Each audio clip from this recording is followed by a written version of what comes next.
Elo, Elonatangwe, Ixequa e Tavelene. Natural da província do Cunene. Estou atualmente com 29 anos de idade. Sou de 17 de julho de 1996. Então, atualmente estou com 29 anos de idade. Completo este ano, em julho, 30 anos. Já estou na idade de Cristo, como dizem. E, então, dizia no princípio que eu sou pastor desta congregação há 5 anos já. E atualmente solteiro, não é? Solteiro, ainda, digamos, eu, quando fui para a formação, eu era tão ainda menor, pequeno, e terminei a formação pastoral, tinha que ser consagrado e ser dado a missão, mas também não havia muitas condições para casar, talvez, às vezes é bom casar quando tem maturidade de lidar com mulher, não é? Digamos assim. Na nossa hierarquia temos o bispo presidente, que é a cabeça da igreja, temos o bispo adjunto e então temos o secretariado, temos o secretário-geral da igreja, temos o corpo administrativo, onde encontramos as finanças, outros departamentos, sociedades, digamos, comissões e outros projetos. E temos, então, baixamos para a diocese, bispo da diocese, pastores distritais, pastores das congregações e então até níveis das subcongregações. Não ofereço números exatos, mas estamos perto de 10, 9, talvez nesse intervalo de pastoras. Temos mais diaconisa do que qualquer. E temos mais pastores. Parece que as mulheres estão mais engajadas no ministério diaconal do que pastoral. Porque às vezes o pastorado exige muito. Nós temos a nossa visão, uma visão ampla, uma visão de sermos uma igreja coesa, uma igreja sustentável, uma igreja de cooperação e parceria não só com os, digamos, membros da nossa confessionalidade, mas temos uma visão de cooperação com toda a instituição. Atualmente nós temos parceiros nacional, assim como internacional. A nível da Angola nós estamos enquadrados na EA, e ela é uma igreja cofundadora da EA, e não só, também fizemos parte da Sociedade Bíblica de Angola, e ela também é parte. Então nós temos uma visão de sermos uma igreja além da sustentabilidade dos seus próprios recursos, de avançar e termos uma cooperação global, assim como cooperamos com outros organismos internacionais, a Luxa, a Federação, assim como outros organismos que nós talvez não mencionamos. Eu penso que em parte talvez há necessidade, mas outros sim, às vezes não há necessidade, porque finalmente nós somos um corpo, servimos um Deus, e quando nos unimos, então nós conseguimos alcançar grandes objetivos, porque estamos alinhados. Para quando temos mais plataforma, temos mais essa divisão, então parece que cada um está puxando de um lado para outro, e enquanto como um corpo nós poderíamos estar unidos para alcançarmos uma meta, porque diante de tudo nós servimos um Deus. Mas outros sim, que eu posso oferecer, que talvez pode fazer sentido,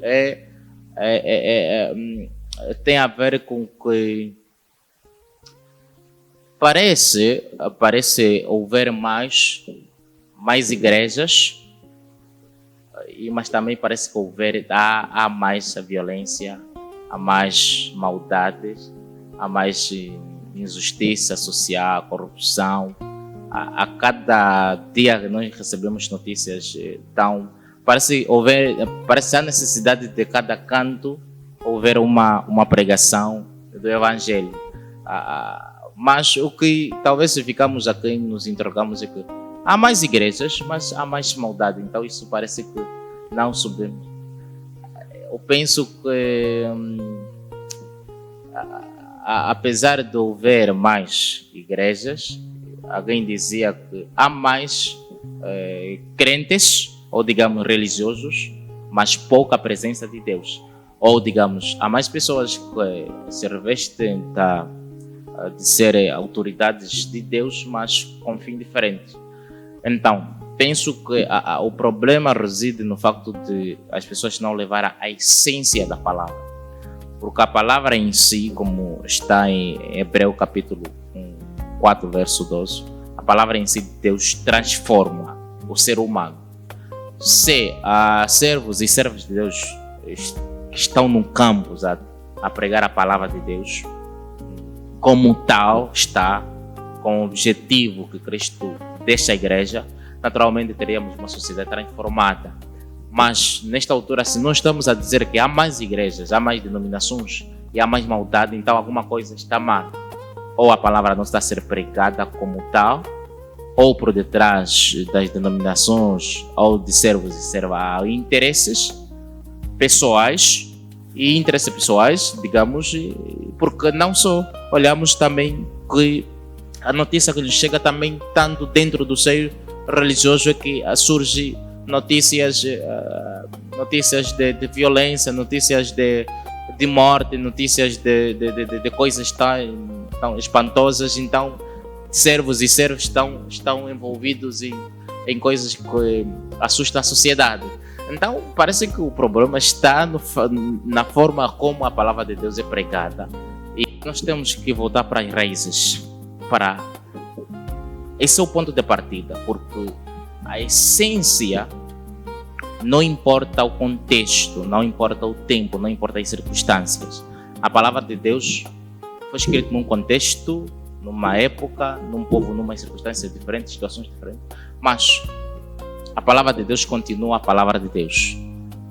Se para repensar, nós temos que voltar na essência da palavra e no ministério de Jesus. O que Jesus fez, como pregou, e qual é a missão que Jesus nos deixa. Então, se nós voltarmos na raiz, nós podemos acreditar que nós podemos ter uma sociedade transformada. Eu penso que nós deveríamos repensar no que nós queremos para a sociedade angolana.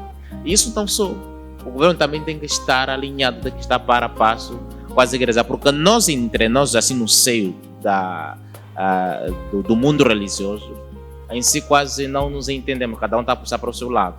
Mas é preciso haver uma orientação, e essa orientação tem que se criar um corpo disciplinar, que o pastor tem que ser aprovado, tem que ter um histórico cristão, tem que ter uma trajetória.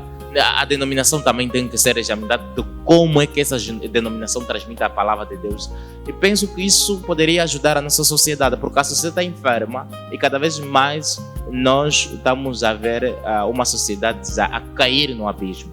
Então uma estratégia melhor é nós olharmos quem na verdade está a pregar a palavra e como está a pregar a palavra. Porque a igreja está a falhar porque naturalmente em si, se olhar na classe sobretudo pastoral, a igreja estaria unida, poderia estar unida mas há mais divisões. E sem a unidade, porque nós somos um corpo, a Bíblia diz que a igreja é um corpo de Cristo, mas se o corpo estiver dividido, obviamente a igreja vai falhar. E se olharmos na classe pastoral, as instituições, por exemplo, algumas plataformas que estão surgindo, é porque parece que onde estava não se sentiu bem ou já não é elevado, e então prefere criar a sua parte para estar no topo. E aí cada um está a puxar no seu lado, cada um está a puxar na sua igreja, quer dizer, estamos a viver no individualismo, não estamos a viver no coletivo.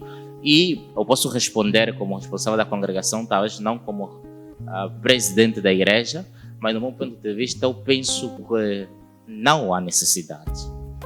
Não há necessidade, eu talvez não estaria de acordo com mais surgimento de plataforma, porque mesma coisa, é a mesma coisa. O que nós devemos é trabalhar nos que existem para que se tornem eficazes para transformar a sociedade. Porque nós, o que é que vai adiantar? Vamos ter plataforma, vamos ter, e a sociedade continua doente, continua a mesma coisa. Qual é a necessidade? Para mim, no meu ponto de vista, não acho que há necessidade de continuarmos com mais plataforma, até sobretudo igrejas. Nós temos tantas igrejas que ainda estão atrás para ser legalizadas, mas eu penso que a opção melhor é nos unirmos, nos alinharmos e andarmos juntos, porque no final o objetivo é o mesmo, mas não vamos alcançar, porque cada um vai querer trabalhar no seu lugar, cada um quer a sua fatia.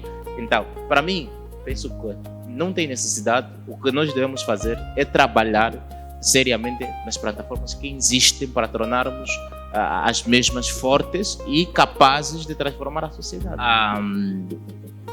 Sim, porque a nossa, digamos, a Constituição é que o Estado é laico, não é? Que não tem interferência em assuntos religiosos e tudo mais. Mas isso é só uma falácia, não é? Mas na prática, às vezes as coisas não acontecem assim.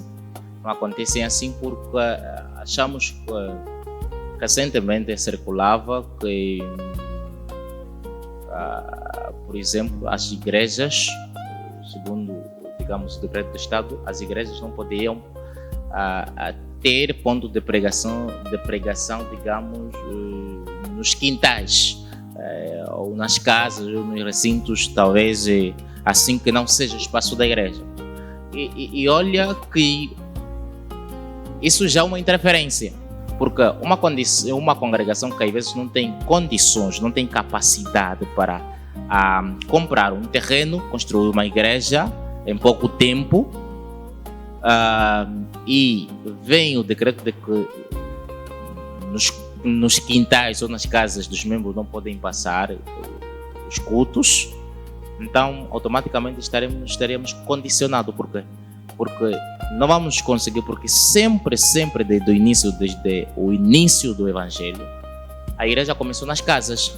É lá o ponto de oração, as células, o grupo de oração, na casa da mamãe fulana, na casa do papá fulano, até que esse grupo cresça, se una e torne cada vez mais forte.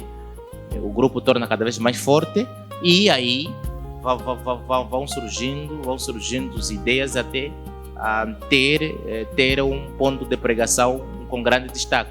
Agora, quando o Estado diz que as igrejas não podem se intervir, ou digamos, fazer cultos nos quintais, isso é uma interferência política, é uma interferência, naturalmente já estamos condicionados, e daqui adiante estamos a esperar que o Estado interfere quase em tudo. Não só, houve também recentemente um circular que estava a circular nas redes sociais que pastor tem que ser formado, licenciado. Quem deve ser pastor tem que ser licenciado. Nós temos que agora analisar mal ou bom, isso depende. Temos que agora pensar por que o Estado tem que dizer que o pastor tem que ser licenciado. A fundamentação é de que não uma pessoa educada, uma pessoa formada, uma pessoa que tem uma formação superior tem mais capacidade, ou digamos, para gerir as coisas, porque isso surge nos problemas de que houve pastores e tudo mais envolvido nas questões de violação e enfim, essas coisas. E então, talvez para ser pastor então tem que ser tem que ser licenciado. Em parte é bom, mas agora, nós não podemos olhar tipo um homem formado com licenciatura ou doutoramento ou mestrado, que talvez é esse homem que não vai cometer erros. Nós temos que agora olhar, por exemplo, num ponto de vista político. Quem que estão envolvidos na corrupção? São os analfabetos? Quem que estão envolvidos em roubos, em branqueamento de capitais e tudo mais? O Estado como está. São pessoas, doutores, mestres, pessoas que têm um nível muito elevado de informação. Então estamos a dizer que talvez para evitar certas coisas, a formação é imprescindível no contexto atual, mas isso não dita tudo. O que dita talvez o caráter do coração da pessoa. A pessoa pode ser formada como não formada, mas se o coração da pessoa é mau, vai continuar a fazer coisas más. Pode ser doutorado, mas ele pode continuar a roubar, a matar e a fazer coisas tal parecidas. Então achamos que é um decreto que em parte talvez pode fazer sentido, ajudar talvez também num crescimento profissional do pastor, mas se isso servir como uma obrigação, então estamos a dizer que não estamos a dizer nada, estamos a dizer ao contrário do que o Estado talvez está a fazer. Sim, naturalmente temos pastores licenciados, doutorados, temos doutorados, mestrados e licenciados. Eu atualmente concluí a minha licenciatura na Universidade Agostinho Neto, em Sociologia. Terminei o ano passado, em julho, e estou a prever a minha defesa em setembro. E tanto os demais pastores, alguns inclusive que alguns tiveram mestrado, tanto aqui, outros fora, exterior. Assim, eu acho que essa situação abalou quase a sociedade. E depois, no final, a conclusão que nós achamos, parece que o governo não tem interesse nisso e parece que não se sentiu comovido. Porque eu próprio queria ir para a manifestação, porque achávamos que era uma manifestação, não é contra o governo, não é contra as estruturas governamentais, mas era para levantar a voz, para sensibilizar. Mas a manifestação foi barrada aí no São Paulo, não saiu. Mas uma manifestação pacífica, que tem como objetivo o bem da sociedade, e o governo vai impedir. Então estamos a dizer que o governo não tem interesse em defender aquilo que é a dignidade da sua nação. Então nós achamos um comportamento reprovável, e aí nós podemos compreender que quase todo tipo, digamos, maldade, coisas que estão acontecendo no país, afinal de contas o Estado não está muito interessado em assuntos de interesse social, porque uma situação daquela seria já uma oportunidade. Tanto o próprio governo estaria na manifestação para levantar a voz, porque nós queríamos defender e mostrarmos que esse é um comportamento reprovável. Mas no final nós reprovamos, ao invés de reprovarmos os tais promotores desse ato, nós reprovamos o comportamento do governo. E quem pode interpretar que talvez as pessoas estejam alinhadas às forças, porque quem tem poder, tudo pode fazer. Quando trata-se de parceiro, é aquele que coopera, ou parceiros são, digamos, ou indivíduos, ou no caso das instituições, que partilham, que ajudam-se, que têm uma linha, digamos, uma linha de pensamento de cooperação, de ajuda mútua. Mas se não houver uma ajuda mútua, se não houver uma cooperação, como que nós podemos chamar disso de parceria? E tem dessas, a igreja é parceiro do Estado, e enfim. Mas essa parceria reside aonde? Porque uma parceria deve estar relacionada com uma partilha de séries de coisas. E até porque, como nós conhecemos que o Estado não consegue, às vezes, chegar até nos confins, e lá onde a igreja chega, então nós teríamos que o Estado, em certos casos, poderia facilitar o processo, digamos, a igreja, porque a igreja atualmente é uma instituição não lucrativa e trabalha em grande parte com dificuldades. E por exemplo, se olhamos para hoje, será rúbrica, por exemplo, para as denominações? Não temos. Então, essa parceria se resume em que eu, no meu ponto de vista, como pastor, eu diria que nós não temos essa parceria. Essa parceria é no papel, mas na prática isso não faz sentido. A mesma coisa com a sociedade, é parceiro da sociedade civil, mas quando a sociedade civil, os grupos dos ativistas levantam para defender certos direitos, exemplo concreto desse caso da Belma, e o Estado impede a sociedade civil de manifestar a sua voz, onde é que reside a parceria? Porque a parceria tem que ser construída e a parceria tem que ser uma parceria na prática, não no papel. Então, no caso da igreja, eu poderia que nós temos parceria com as pessoas falam, mas isso não faz sentido. Não tem alguma existência. Eu penso que nessa questão, obviamente, podemos sublinhar que talvez sim, existe uma preferência. Sobretudo, por exemplo, nas mídias. Sobretudo olhando para a nossa televisão pública também. Quando talvez trata-se, por exemplo, eu já várias vezes acompanhei os cultos, talvez, ou atividades religiosas, só aparecem os mesmos líderes. Quando uma entrevista para questões religiosas, só aparecem as mesmas igrejas, os mesmos líderes que nós, exemplo, por exemplo, da Rádio Nacional de Angola. Nós tivemos uma instalação, uma consagração do bispo presidente quando foi consagrado, instalado no banco. Nós tínhamos uma redação, um comunicado simplesmente para comunicar isso. E eu fui levar o comunicado lá na Rádio Nacional, mas eu não lembro já mais o preço, mas era só uma linha, parece que não sei se será quanto. E praticamente nós tínhamos cerca aí de 27 ou 26 linhas. E não estávamos em condições para pagar, então nós não conseguimos passar o comunicado. Não conseguimos passar o comunicado, sim, porque ele cobra por uma linha. Mas nós achamos que isso não seria assim, se está a tratar de algo público, nacional, e sobretudo um comunicado simples, talvez está, porque tudo, naturalmente, às vezes não pode ser grátis, talvez pode haver uma taxa mesmo para recompensar o serviço, mas seria uma taxa talvez razoável.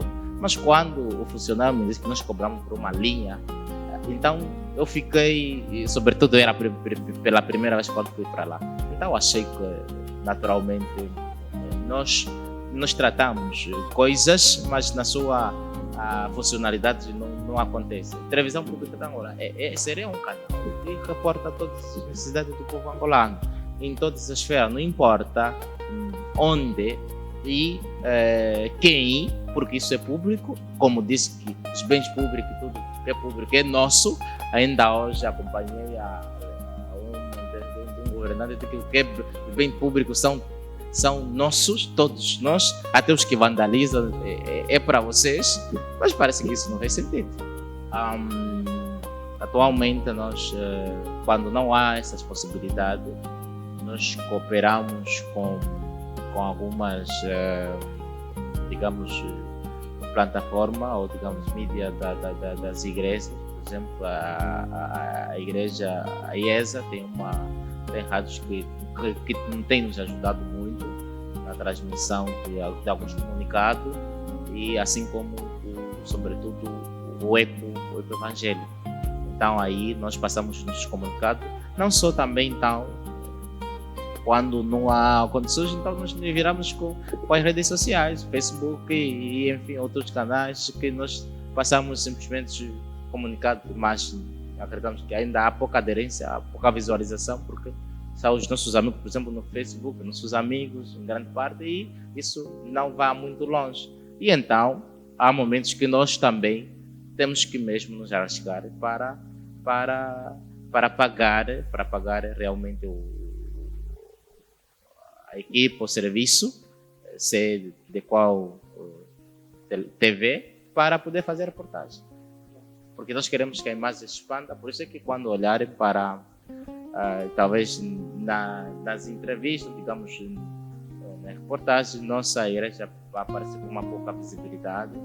Aí, em certo, até algumas pessoas acabam de desconhecer, porque pouco aparece nas plataformas. Talvez simplesmente às vezes é por causa disso. A igreja tem um departamento de comunicação, mas não tão funcional. Estamos num processo de... Nós implementamos isso, estou aqui há 5 anos, nós implementamos isso há 2 anos já. Há 1 ano, 2 anos atrás, mas isso não tem sido funcional por questões de condições. Então, às vezes usamos os telefones para passar a imagem, as pregações e tudo mais, mas achamos que também a imagem que talvez nós passamos, né, de qualidade, e a notícia também não excede as nossas fronteiras. Simplesmente uma comunicação que serve para dentro da instituição, que não vai além. E achamos que isso ainda falta uma melhoria. Então, nós temos o programa de comunicação e desenvolvimento, mas não tem funcionado como. Penso que uma notícia muito interessante, digamos, uma boa notícia, sobretudo para a comunidade católica, mas não só, para todos os cidadãos angolanos. E nós estamos aqui esperando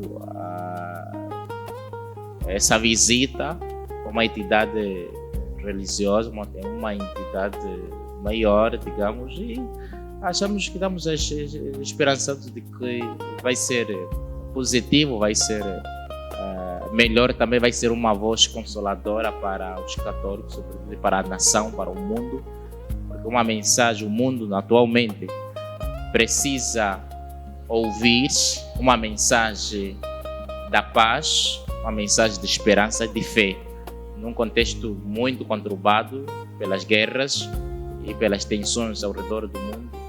A mensagem que as pessoas precisam nesta altura é a mensagem de esperança e fé. Na área social, na formação, nós, em termos da formação, nós achamos que a formação, de qualquer maneira, como disse também Nelson Mandela, que a educação é a arma mais poderosa para destruir o mundo, naturalmente. Achamos que isso é muito importante. Nós temos uma congregação predominantemente juvenil e uma boa parte tem um ensino superior, alguns finalizando. Não só, mas nós sempre incentivamos que há necessidade num contexto atual em que o conhecimento é imprescindível, então a formação torna cada vez mais necessária. Razão pela qual nós temos, por exemplo, o projeto da escola. Nós temos esse projeto que é a escola, que já vai praticamente mais de 2 décadas, e nós aí formamos tanto os filhos dos membros, tanto a comunidade, e aí essa escola então formou tanto muita gente, e não só, temos também bolsistas, tanto da comunidade e dos membros aqui. Então nós investimos bastante na formação, porque achamos que uma pessoa formada ainda pode servir para a nação.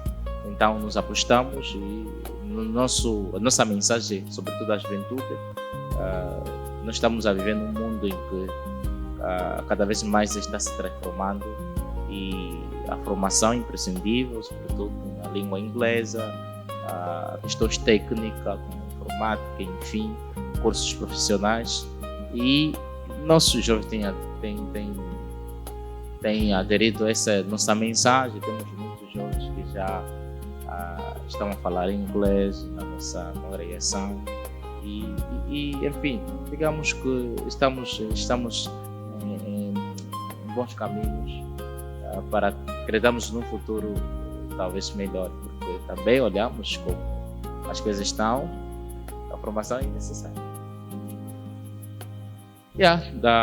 Quando os nossos projetos, nós temos projetos em carteira, sobretudo a primeira coisa que nós temos é o projeto de formação, que é o que eu acabei de falar, a escola.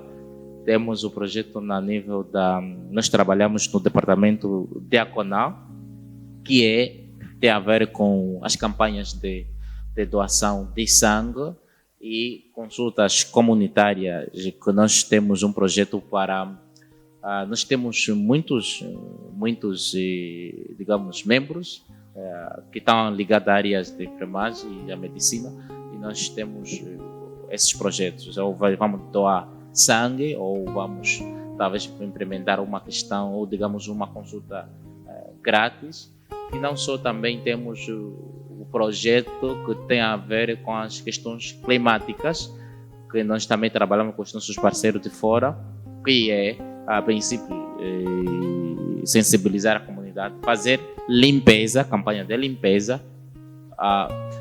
Nós trabalhamos com duas organizações da África do Sul. Temos com três, digamos, a Luxa e a Federação Luterana Mundial, que é sediada na Suíça, e a Luxa sediada na África do Sul. Então, nós trabalhamos com esses parceiros e o objetivo é sensibilizar, e não só, mas também termos ações concretas de plantação de árvores e passar as palestras, não só, também fazer mesmo recolha de lixo e ensinar, porque as mudanças climáticas estão a afetar muito a sociedade. Então temos esses projetos em carteiras, mas está um projeto que também estamos a pensar, talvez o último, a cooperar. Ano passado fiz uma formação de capelania prisional. Nós estamos em carteira, pensamos trabalhar com o Ministério do Interior, sobretudo na área penitenciária. O que nós queremos é trabalhar com os detentos, passarmos a nossa mensagem sempre lá com os detentos dentro do espaço prisional. E é um projeto que estamos numa fase de instrução, e queira Deus, nós queremos este ano formalizar para termos a credibilidade de termos espaço sempre das nossas pregações nas cadeias. Então já tivemos uma formação e agora é o tempo de implementação. A plataforma, naturalmente, eu conheci quando estávamos na preparação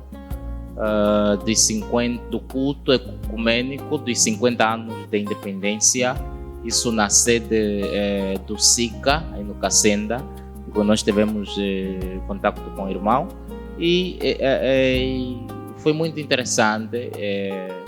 Daí o irmão fizeram alguma entrevista, e quando depois o irmão partilhou a entrevista e tanto algumas imagens no endereço, e depois eu partilhei com os demais, a congregação ficou totalmente curiosa, e muitos aplaudiram e disseram que mesmo isso foi muito significativo.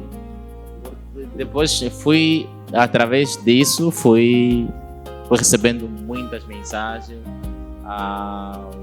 porque alguns acessaram a partir mesmo da internet, viram, me puxaram, não tardou, depois eu tinha que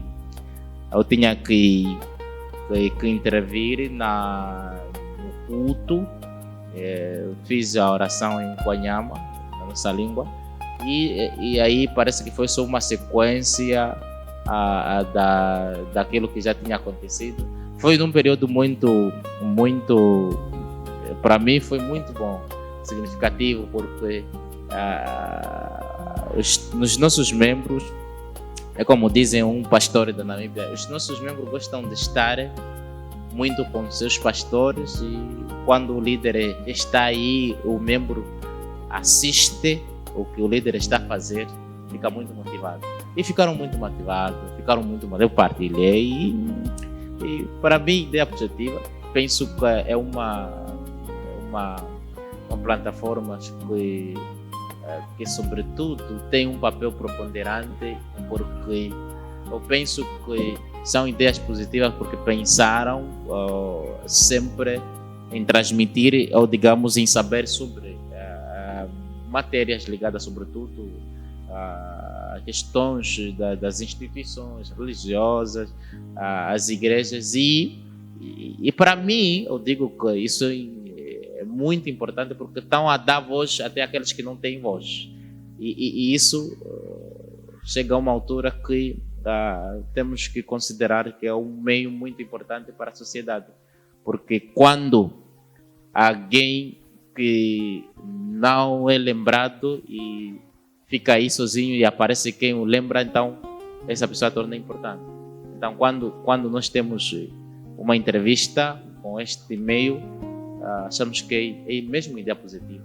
E nós queremos reiterar o compromisso de sempre nós dissermos nas nossas orações e desejar que o vosso trabalho continue a alcançar mais dimensões, e do jeito que o nosso país é exclusivo, então vocês não sejam exclusivos. Porque há quem não tem ainda a imagem nas plataformas, e quando isso acontece, para uma pessoa é muita alegria, muita alegria. Então, ideias positivas, mesmo positivas, nós agradecemos sobretudo. Queremos que não seja a primeira vez, mas seja uma das primeiras vezes. Estaremos sempre à disposição também para considerarmos a nossa voz.